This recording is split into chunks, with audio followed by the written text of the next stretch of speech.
I transitioned into becoming a data analyst in my 30s.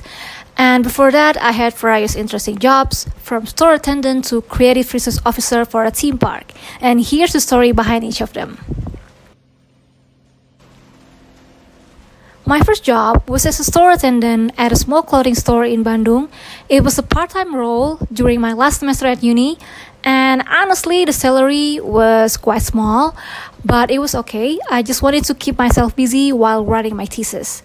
I worked there for about 7 months, and I actually enjoyed it. It was my first ever paying job. I got to hang out with cool people from the neighborhood while also keeping the store tidy, checking stocks, and helping customers what they wanted.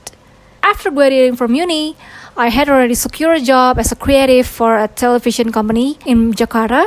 It was a 6-month contract with a fixed salary, so no room for negotiation. Honestly, I didn't really enjoy the job. It wasn't a typical 9 to 5, and being a creative, man, I got to meet and work with many Indonesian celebrities every day, but the role and the salary just didn't feel worth it.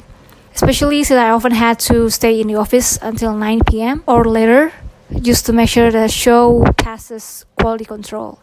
And overall, I barely had any work-life balance there, and that is what bothered me the most. Next, I took a break and went to Bali. While I was there, I thought to myself I actually could live and work here. So yeah, I moved in with my aunt for a couple of months while job hunting, and eventually I landed a role on the production team of an indoor theme park in Bali as a creative resource officer from 2019. My responsibilities were a lot, from assistant project manager, making sure the stage built properly, helping performers rehearse, checking costumes, and even managing the daily performance schedule. Just like my previous creative role, I couldn't get a work-life balance.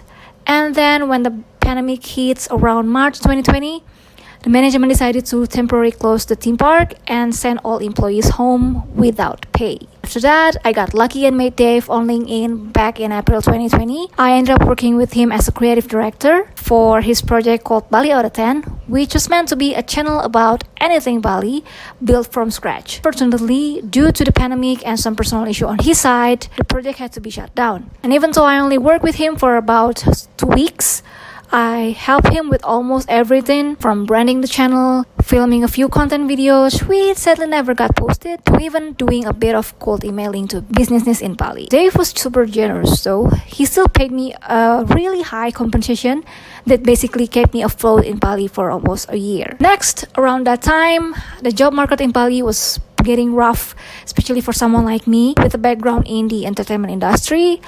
But luckily, I got a job as a community assistant for a foreign digital agency in Bali back in November 2020. In that role, I managed and scheduled community events for photographers, videographers, and even models. And after that, I tried several freelance roles here and there, from copywriting to social media manager to assisting influencers. And finally, the role that truly changed my career path and the reason why I decided to transition from creative to IT, it was my role as a data entry operator working remotely for nearly 2 years for a music data analytics company. Surprisingly, I really enjoyed the experience. At first, I thought the job would be boring and useless, since my day-to-day tasks were basically like mimicking web scraping, which is like copying and pasting a large amount of social media and music streaming platforms URLs into the system or database, while ensuring there were no duplicate entries. But as I dive deeper into the world of tech, I realized this role is actually crucial for data analysts.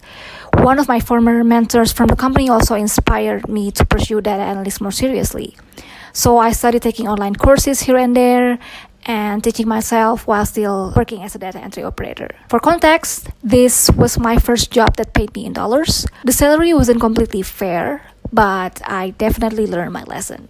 So yeah, that is the story of my career journey. Yes, I mostly work in the entertainment industry, but that doesn't mean that I'm not open to other fields. In fact, I love learning new things, and right now I'm still certain that I want to pursue a tech career, specifically as a data analyst. Despite all the rumors about AI will taking over this job, I believe AI will only enhance the role rather than replace it. Maybe I'll change my mind someday, but for now, I am 99.99% certain that this role will continue to be valuable for companies in the future.